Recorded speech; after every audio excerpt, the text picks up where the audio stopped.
Pay attention to the commands of the Lord your God that I give you this day and carefully follow them. You will always be at the top, never at the bottom. Deuteronomy 28:13. Now, when you honor God and keep him in first place, what limits others won't limit you. He hides you from the enemy and you come out on top. You will see overflow and abundance, blessings running over. You will have favor and provision.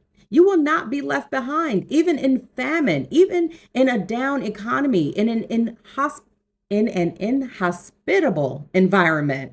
God is your source, and as you follow him, he will make you the head and not the tail. You are ahead and not behind. Now quit living out of fear and start living out of faith. You are blessed when you come in and blessed when you go out. Deuteronomy 28:6. Your Father is a good God and he takes pleasure in prospering you. In Jesus' name, amen.